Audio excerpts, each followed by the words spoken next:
Bismillahirrahmanirrahim. Assalamualaikum warahmatullahi wabarakatuh. Alhamdulillahirabbil alamin. Wassalatu wassalamu ala asyrafil anbiya'il mursalin wa ala alihi washabihi ajma'in. Insyaallah, today my name is Khair Ahmad Naufal bin Muhammad Khair. My metric number is 1191837. We'll present about methods and strategies of da'wah in facing the challenge of Orientalism and Christian mission. The Orientalism and Christian missions challenge has existed since the dawn of time. As Islam's opponents, this organization will never stop promoting their message to Muslims. The expansion of Christian mission, as well as the presence of many church, missions, and organizations, are among the challenges of Orientalism and Christian missions. Especially after World War II, missionaries are quite active in their efforts.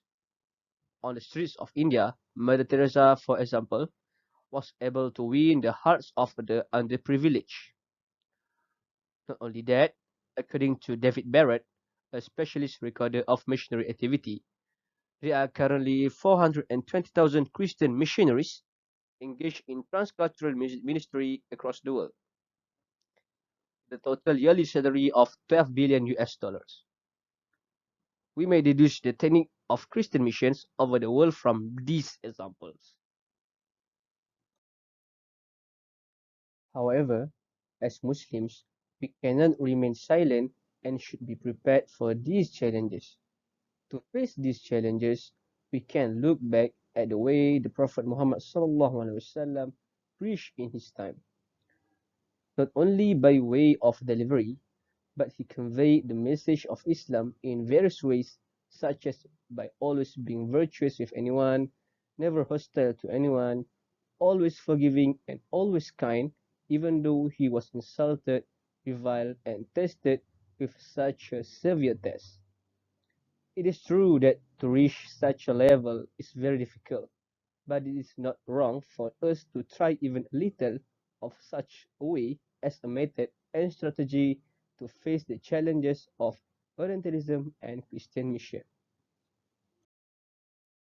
In addition, as recorded in the Quran in Surah Al-Baqarah, verse 30, أعوذ بالله من الشيطان الرجيم وإذ قال ربك للملائكة إني جاعل في الأرض خليفة قالوا أتجعل فيها من يفسد فيها ويسفك الدماء ونحن نسبح بحمدك ونقدس لك قال إني أعلم ما لا تعلمون صدق الله العظيم. The meaning: remember when your Lord said to the angels, I am going to place a successive human authority on earth. They asked Allah, will you place in it someone who will spread corruption there and shed blood while we glorify your praises and proclaim your holiness? Allah responded, I know what you do not know. From this verse, it is clear that the original purpose for which we were created was as a caliph, where one of the duties is to preach or da'wah. Additionally, we may conclude from this verse that da'wah is one of the things that can be stated to be highly significant in our life. Furthermore, there are also sunnah and ulama views that encourage us to preach. For the sunnah, the words of the Prophet Muhammad SAW, بَلِّغُوا عَنِّي وَلَوْ آيَةً. The meaning, convey from me even a single verse. Hadith narrated by Imam al-Bukhari, 3461 in his Sahih. Da'wah denotes calling to Allah path or calling to Allah faith, Islam. Indeed, the religion with Allah is Islam. The Quran states, referring to the religion that Allah subhanahu wa ta'ala gave to Muhammad sallallahu alaihi wasallam.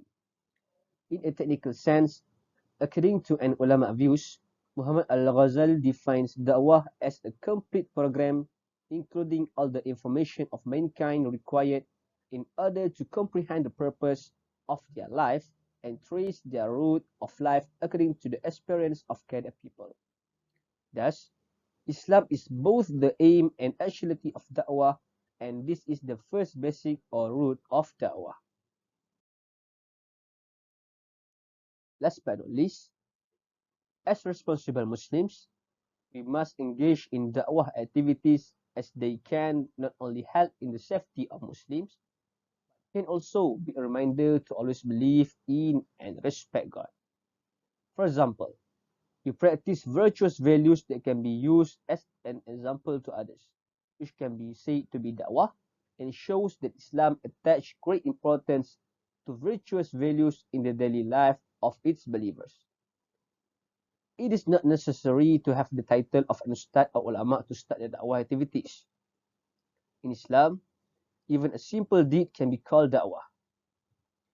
If all Muslims carry out this da'wah in their daily life, not only will the problems posed by Orientalism and the Christian mission be answered, but the dignity of our religion will also increase. Therefore, we, as Muslims, should practice this da'wah in daily life to always be ready to face the threat of the enemies of Islam by remembering each other and being able to spread Islam throughout the world.